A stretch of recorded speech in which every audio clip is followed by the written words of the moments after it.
제가 오늘 함께 나눌 이야기는요, 사도행전 4장에 나타나 있는 초대교회의 모습입니다. 우리는 초대교회의 모습을 우리는 늘 잘 알고 있죠. 잘 기억하고 있습니다. 저도 그렇습니다. 그리고 초대교회를 생각할 때 저는 항상 꿈이 꿔집니다. 우리에게도 이와 같은 교회가 있으면 좋겠다, 이런 생각을 하게 되는 것입니다.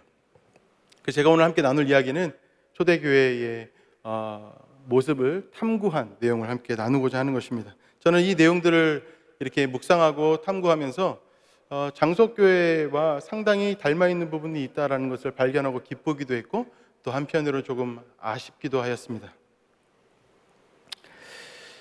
작년에 우리가 현장 예배를 드리지 못한 지 얼마 안 됐을 때, 거의 1년 정도가 되었는데요, 제가 전화 한 통화를 받았습니다. 우리 교회를 다니는 우리 청년부에 나오는 우리 자매의 전화였는데, 그 자매는 이제 간호원으로 일하는 우리 청년이었습니다. 근데 우리 코로나 처음에 작년에 터졌을 때 기억나시겠지만 여러 큰 병원들이 코로나에 뚫려가지고 많은 어려움을 겪은 적이 있습니다. 그 큰 병원 가운데 한 병원에 있었던 자매였습니다. 간호원으로 일하고 있었는데 뉴스에 나오기 전에 또 재난 문자로 막 여러 차례 나중에 날라왔는데, 그 병원의 이름이 그게 날라오기 전에 이미 교회는 폐쇄될 예정이었고, 또 코로나가 어디까지 퍼졌는지 모르는 상황 속에서 굉장히 당시의 상황이 엄중했습니다. 제가 그 병원 이름을 제가 말씀드리면 아마 다 기억이 나시는 분들이 상당히 계실 겁니다. 제가 전화 통화를 하게 된 이유는 기도를 요청했기 때문이었습니다. 굉장히 상황이 위급했고 엄중했고 또 살벌했습니다. 어디까지 노출되어져 있는지, 폐쇄는 어디까지 할 것인지, 그리고 본인이 직접 그 코로나에 걸린 건지, 모든 것들이 잘 모르고 있는 그런 굉장히 어려운 상황이었고요. 그리고 결국에 병원은 폐쇄되었는데, 그 병원에서 일하고 있는 모든 교직원들은 병원을 나갈 수 없었습니다. 병원에서 모든 숙식을 다 이렇게 정리를 해야 됐었고, 또 걸어서 집을 갈 수 있는 아주 가까운 곳에 집이 있는 그런 직원들은 집에 가서 쉴 수 있었는데, 병원에 숙식할 수 있는 모든 시설들이 충분하지 못했기 때문에 직원들 몇 명을 자기 집으로 데리고 가서 함께 숙식을 해야 되는 그런 상황이었습니다. 제가 전화 통화를 받았을 때 자매는 굉장히 두려워했습니다. 왜냐하면 자기도 코로나에 걸렸을지 모르고 또 걸릴 가능성이 많다고 생각되었기 때문입니다. 제가 처음에 통화를 했을 때 아예 그 목소리에서, 두려워한다는 이야기는 듣고 전화 통화를 한 건데, 목소리 자체에서도 굉장히 두려워하고 있구나라는 것을 제가 느낄 수 있었습니다.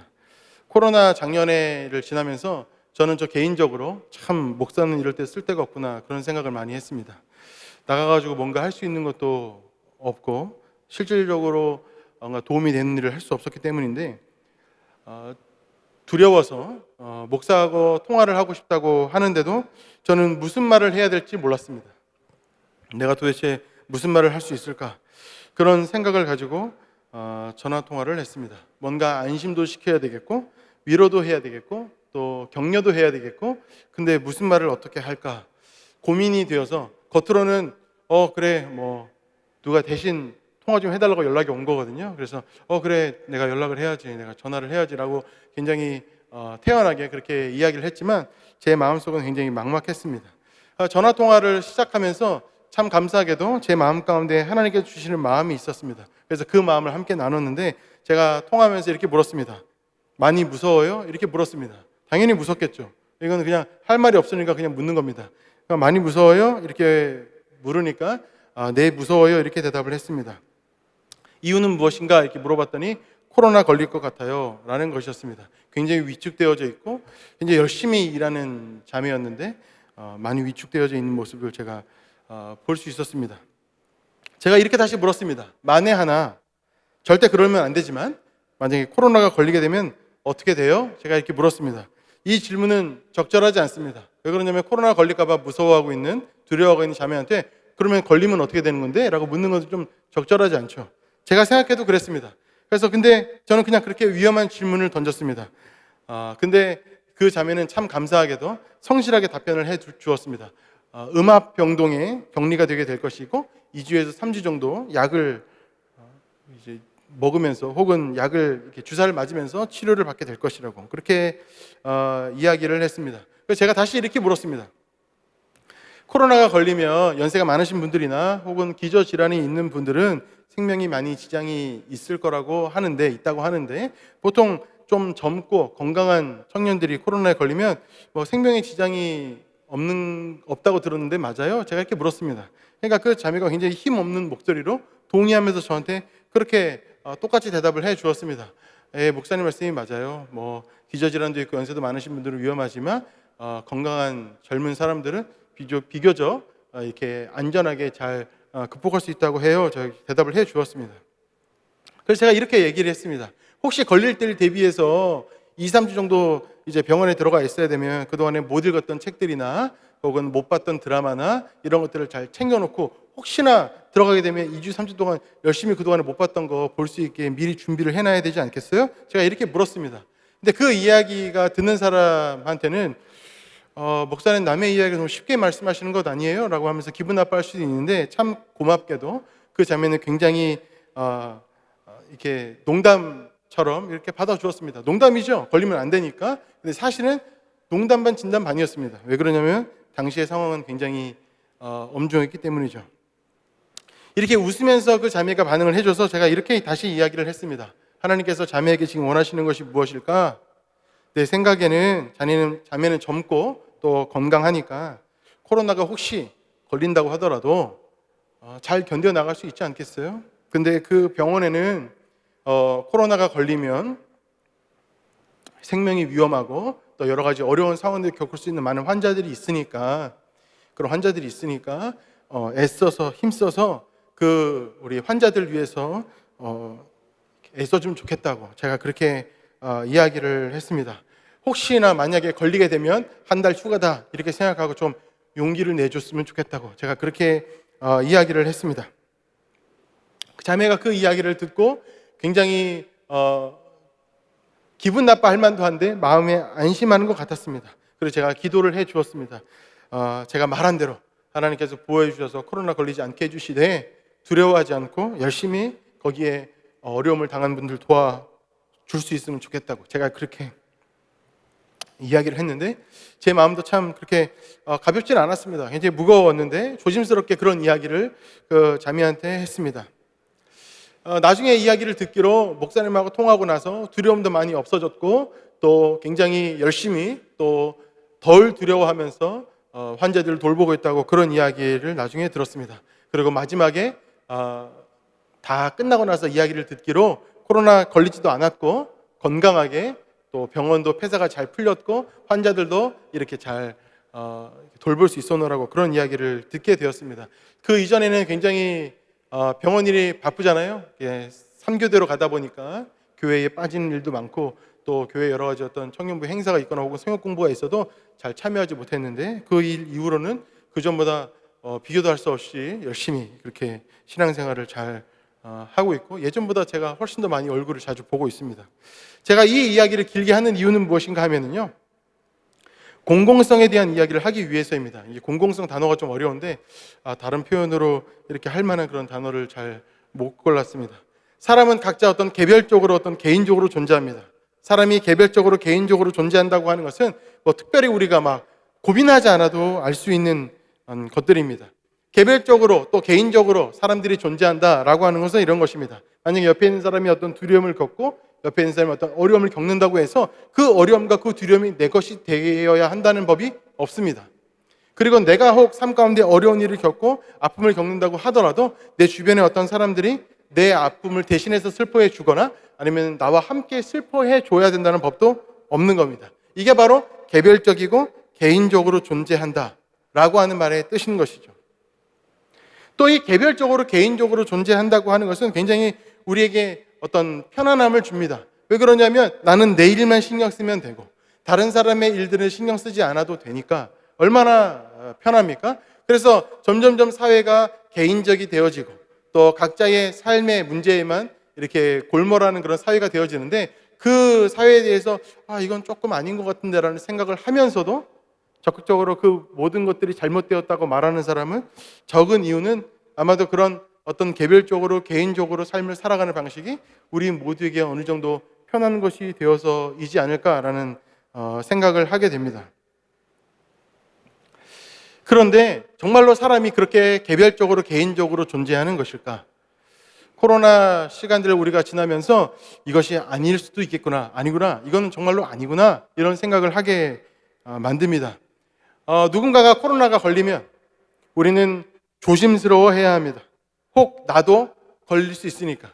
사람은 딱 떨어져서 개인적으로 존재하는 것 같지만 그렇지 않다는 것이죠. 그 사람은 혼자 존재하는 것 같아 보이지만 주변의 사람들에게 끊임없이 영향을 주면서 우리는 서로서로 부딪히면서 만나면서 그렇게 우리의 삶을 살아가고 있다는 것입니다. 우리가 세상을 바라볼 때 1차원적으로만 이렇게 바라보니까 개별적으로 개인적으로 존재한다고 할 때에 별로 이상함을 느끼지 못하지만 실제로 조금 더 이면적으로 조금 더 그것을 깊이 들어가다 보면 개인적으로 인간이 존재한다고 하는 말은 말도 안 되는 말이라는 것을 우리가 알게 된다는 것입니다. 그리고 코로나 시간을 우리가 쭉 보내면서 절대로 사람은 혼자 개별적으로 개인적으로 존재하는 것이 아니라는 것을 우리가 알게 되죠.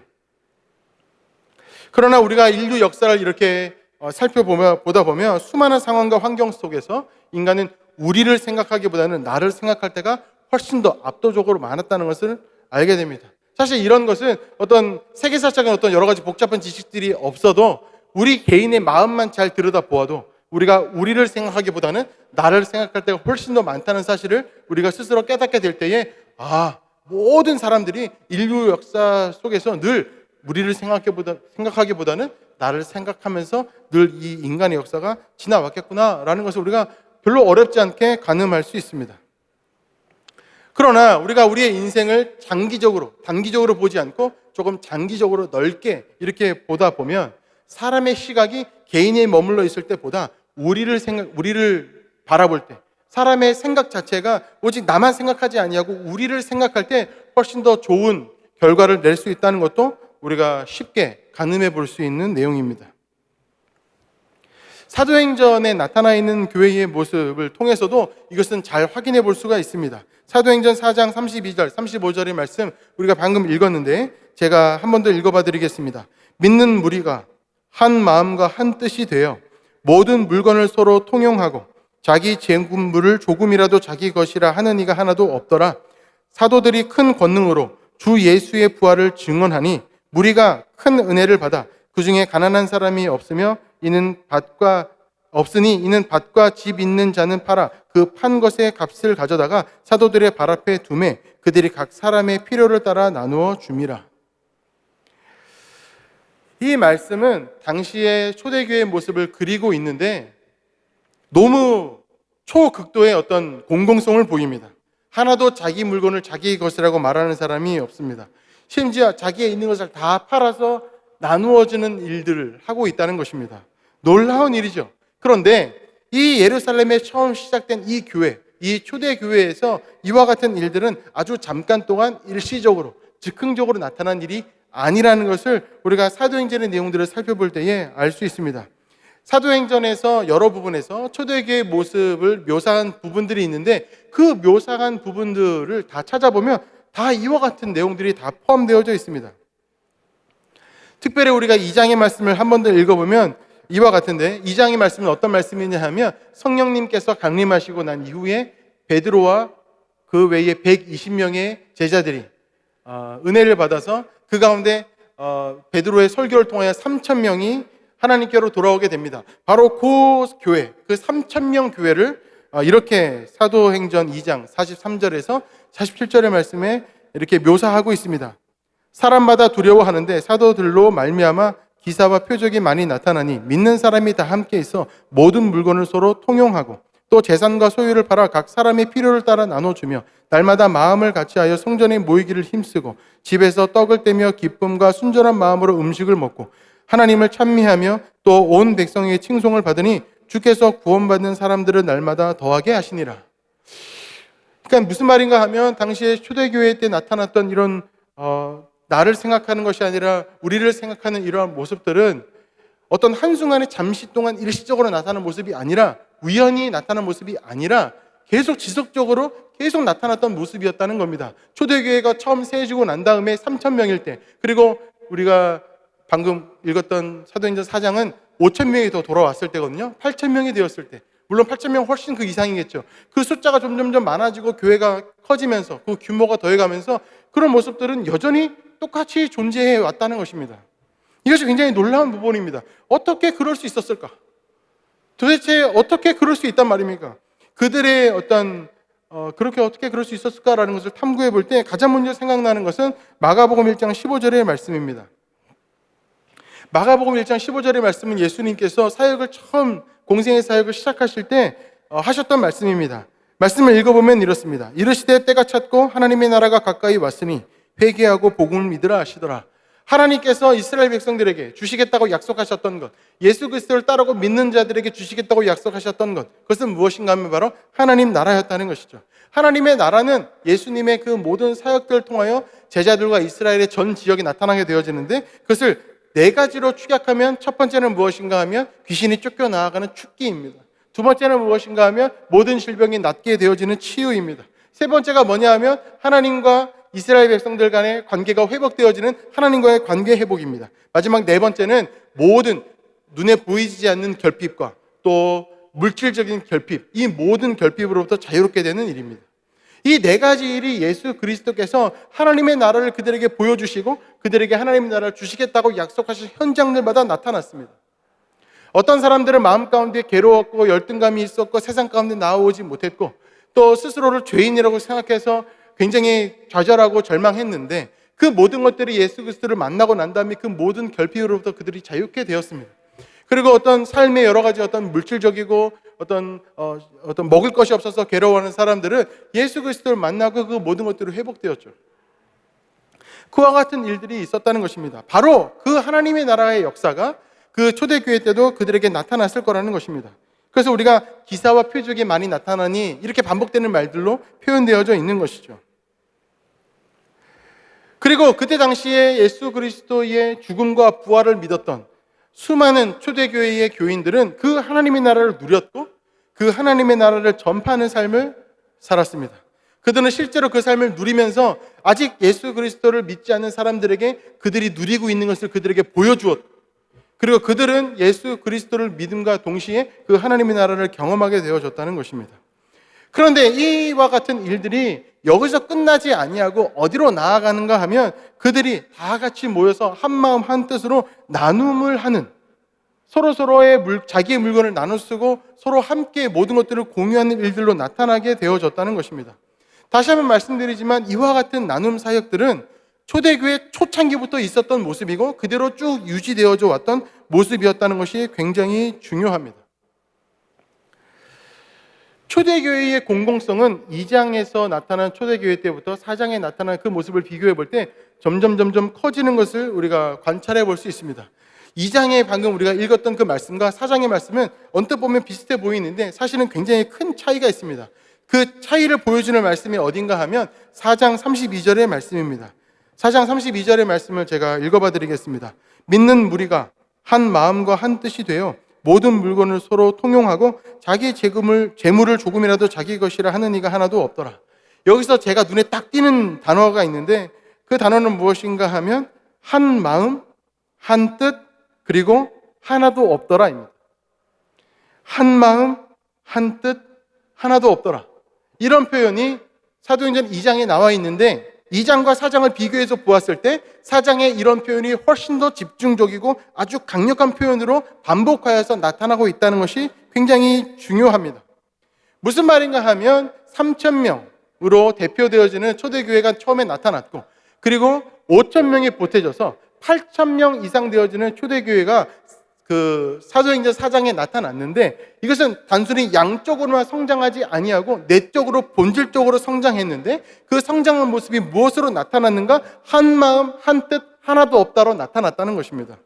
그들이 한 마음 한 뜻 하나도 없더라로 나타난 그 모습은 어떤 모습이었는가 하면 자기 두 손 두 발 다 걷어붙이고 어떤 이 교회의 이 영향력을 공공성으로 나타내기 위한, 그러니까 자기들의 교회, 개교회를 위한 어떤 것들이 아니고 그 사회와 그 이외의 많은 사람들을 위한 어떤 활동들과 나눔의 사역으로 나타나는 일들이 그들이 한 마음 한 뜻 하나도 없더라로 똘똘 뭉치게 되어졌다는 것입니다. 그리고 또 이것은 단순히 그 교회 그 순간에만 나타난 모습이 아니라 계속적으로 그 초대교회 때 나타났던 모습이었다는 것입니다. 그래서 다시 한번 정리하면 교회가 성장하면서 나타난 모습이 총 5가지 모습으로 정리할 수 있는데, 첫 번째는 무엇인가 하면 더러운 귀신이 쫓겨나가는 쫓기, 그리고 모든 질병이 치유되는 치유, 그리고 세 번째는 하나님과의 관계 회복, 네 번째는 그 눈에 보이지 않는 결핍과 눈에 보이는 결핍, 이 모든 결핍으로도 해방되어지는 사역, 그리고 마지막 5번째가 교회의 공공성의 극대화였다는 것입니다. 교회는 교회대로 존재하지 아니하고 그 주변에 끊임없이 어렵고 힘든 사람들을 돕는 방식으로 그 교회의 사역들이 점점 더 그 강력함과 그 영향력을 더해갔다는 것이죠. 여기서 우리가 또 하나 주의해야 될 게 하나 있는데, 그것은 무엇인가 하면 이와 같은 교회의 공공성의 모습이 당시에 있었던 12사도와 또 당시에 성령 강림하는 그 현장에 있었던 120명의 제자들의 아이디어가 아니었다는 것입니다. 이것은 철저하게 성령님의 아이디어였고 성령님의 역사를 주도해 가셨던 그런 일들이었다는 것입니다.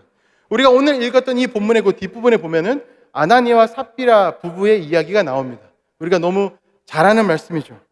사실 아나니아 삽비라 이 부부의 이야기는 성경 전체에서 우리를 가장 당황스럽게 만드는 이야기 중에 하나입니다.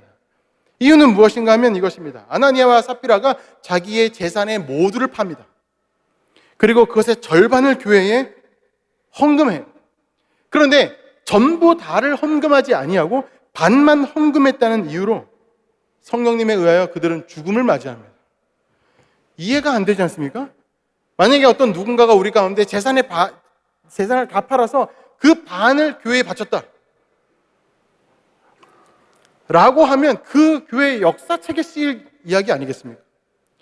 그리고 뭐 막 대놓고 광고할 이야기는 아닐 수 있으나 사실 교회에서 그 사실 모를 사람이 혹시 있을 수 있겠습니까? 그런데 이 아나니아와 삽비라 이 부부는 자기의 전 재산을 팔아서 반만 헌금했다는 이유로 성령님에 의하여 죽임을 당하게 된다는 것이죠. 그러면 이것은 무엇을 의미하냐면 당시의 초대교회가 이와 같이 그들의 것을 이제 내어놓아서 주변에 어렵고 힘든 사람들을 돕는 그런 일들에 완전히 집중하고 있었다는 것입니다. 그리고 또 그 완전히 집중하는 그 모든 일들을 누가 주도하셨는가? 바로 성령님이 주도했다는 것을 보여주고 있는 것입니다. 그만큼 하나님께서는 그 사역을 굉장히 중요하게 생각했고 굉장히 필요하다고 생각하셨다는 것입니다. 교회의 역할 가운데 여러 가지 역할들이 있는데 그것이 교회의 역할들이 축기로도 나타나고 치유로도 나타나고 하나님과 관계 회복으로도 나타나고 모든 종류의 결핍으로부터 해방되는 것으로 나타나는데, 하나님께서는 그 4장의 그 본문에서 초대교회의 그 모습에서 그 교회가 존재하는 여러 가지 목적들 가운데 굉장히 중요한 목적 가운데 하나로 공공성을 극대화하는 그 교회의 공공성, 그 교회가 존재하는 이유가 그 교회만을 위해서가 아니라 그 교회 교인들만을 위해서가 아니라 그 주변의 수많은 사람들을 위하여서 존재하는 것으로 만드는 일에 하나님이 굉장히 집중하고 계셨다는 것입니다. 이것이 바로 당시의 초대교회의 모습이었다는 것이고, 그것은 단순히 잠깐 있었다가 없어진 모습이 아니고 계속적으로 이어져간 모습이었다는 것이죠. 저는 이런 어떤 교회의 초대교회의 모습을 볼 때에 한편으로 당황스럽기도 하면서 한편으로 굉장히 마음 가운데 열망이 생기기도 합니다. 우리가 지향해야 될 교회는 초대교회 아니겠습니까? 우리가 정말로 지향해야 될 우리 성도의 모습은 초대교회 성도의 모습이 아니겠습니까? 제가 이번에 선한 사마리안 주일을 이렇게 준비하면서 1회부터 작년 29회까지 모든 통계를 다 살펴보았습니다. 정리된 자료는 없었고, 우리가 보통 선한 사마리안 주일을 하면 그 다음 주에 이렇게 그 통계를 공표를 하잖아요. 헌금을 얼마가 들어왔고 이렇게 공표를 하는데요. 제가 그 자료가 몇 년치밖에 없어서 그 주보를 다 찾았습니다. 사무실에 부탁을 해가지고 혹시 92년도 주보가 있는지 93년도 거는 있는지 이렇게 물었는데 참 감사하게도 간사님들이 다 찾아주셨습니다. 그래서 그 자료들을 다 뒤져서 다 통계 자료를 이렇게 냈습니다. 사진을 한번 보여주실까요? 오늘 여러분들 보시면 그 홍보 영상에 들어가 있는 사진을 제가 조금 빌렸습니다. 29년 동안 모인 쌀이 25,000kg이라고 합니다. 29년 동안 모인 쌀이 말이죠. 어마어마합니다. 헌혈을 하신 분들은 3,400명, 3,400명. 어마어마하죠. 그리고 모인 헌금, 저는 이 액수를 보고 굉장히 놀랐는데 6억 2,500만 원입니다. 6억 2,500만 원. 한 개교회가 29년 동안 끊임없이 주변에 어려운 사람들을 위해서 모인 헌금이 이렇게 많다는 것에 놀라지 않을 수 없습니다. 제가 또 하나 놀란 것이 있는데 그것은 무엇인가 하면 이 그래프의 기울기입니다. 기울기가 헌혈이 조금 늦춰지는 것을 제외하고는 다 기울기가 거의 똑같아요. 그 사이에는 IMF도 있었고, 그리고 최근에 2008년도에 있었던 금융위기도 있었고, 여러 가지 어렵고 힘든 일들이 있었는데 그 기울기가 여전합니다. 저는 굉장히 놀라웠고 굉장히 감동을 받았습니다. 근데 제가 이 통계치를 살펴보면서 하나님께서 은혜 주시는 교회는 이와 같은 교회가 아니겠는가라는 생각을 하게 되었습니다. 교회들마다 다니면서 사역을 하다 보면 그 교회들에게 주시는, 그 교회에만 특별히 주시는 은혜들이 있는데 장석교회 주시는 은혜는 더 크지 않을까 간간히 생각을 했었는데, 제가 이 자료들을 살펴보면서 정말 그렇구나라는 생각들을 하게 되었습니다. 제가 29회 작년 거부터 시작해서 거꾸로 계속 쭉 찾아갔는데 1회 거를 찾았습니다. 92년도 주보 한번 보여주시죠. 92년도 주보 제가 저걸 보면서 굉장히 놀랐는데 특별 헌금이 얼마냐 하면 약 800만 원입니다. 그리고 당장은 못 내지만 이렇게 1년 동안 내겠다라고 말씀하신 분들, 작정하신 분들의 헌금을 다 합치면 그것도 120만 원 됩니다. 어마어마하죠. 900만 원인 거예요. 900만 원 넘게 그렇게 하시겠다고 하셨고, 헌혈도 140명이 하겠다고 하셨습니다. 하셨습니다. 140명이. 어마어마하죠. 지금 최근 3년 동안 평균을 내보면 50명이 안 되거든요, 헌혈이. 근데 그때 당시에 그 주일 한 번에 140명. 그리고 쌀도 굉장히 많이 이렇게 거쳤습니다. 그래서 제가 눈에 띄는 문구가 하나 있었어요. 다음 사진 한번 보여주실까요? 네, 금지환 부돈이라는 글자가 쓰여져 있었습니다. 그 금지환이 뭔지 잘 모르겠더라고요. 그래서 제가 막 여쭤봤어요. 사무실에서 막 금지환이 뭐냐고 막 여쭤봤는데 제가 나중에 찾아보고 또 말씀을 해주시기를 뭐냐면 금가락지랍니다. 금반지라는 거예요. 반지는 금 2돈 이상 아닙니까? 근데 어떤 분이 1회 선한 사마리아인 주일 때 금가락지, 그러니까 단순히 그냥 금 2돈도 굉장히 비싼 거잖아요. 근데 금가락지를 어려운 사람들을 위해서 써달라고 헌금하셨다는 것입니다. 하나님께서 초대교회 때 주셨던 은혜, 아마도 우리가 인류 역사상 최고로 많은 은혜를 누렸고 경험했다라고 생각되어지는 교회는 아마도 초대교회가 아닐까 싶습니다. 하나님께서 초대교회에 주셨던 바로 그 은혜, 지금 현재 우리 모두에게도 주시는 줄 믿습니다. 하나님께서 우리가 지금까지 이 여러 가지 달라진 상황 가운데에서 또 우리의 각자의 삶의 자리에서 애써서 노력해서 하나님께서 기뻐하시는 삶을 위하여 살아가는 어떤 하나의 어떤 표현으로, 어떤 하나의 예배의 마음으로, 또 삶으로 우리가 끊임없이 하나님 아버지 앞에 이와 같이 선한 사마리아인 주일을 30년 동안 이렇게 지켜가고 있다는 것은 정말 하나님의 큰 은혜다라는 것을 고백하지 않을 수가 없는 것 같습니다. 하나님께서 우리 가운데 이와 같이 은혜를 주십니다. 또 올해도 또 내년에도 계속해서 하나님께서 이와 같이 우리에게 은혜를 주실 줄 믿습니다. 주님께서 기뻐하시는 삶, 그 삶이라고 하는 것은 그저 우리 스스로의 삶만 쳐다보고 있는 그런 삶은 결코 아닐 겁니다. 또 하나님께서 우리에게 은혜를 주시는 것만큼 또한 그와 같은 삶을 실천하며 살아가기 우리 가운데 요구하실 것 같습니다. 또 우리가 그런 삶을 살려고 애쓰고 노력하고 또 헌신하다 보면 또 하나님께서 우리에게 더 큰 은혜도 주실 줄 믿습니다.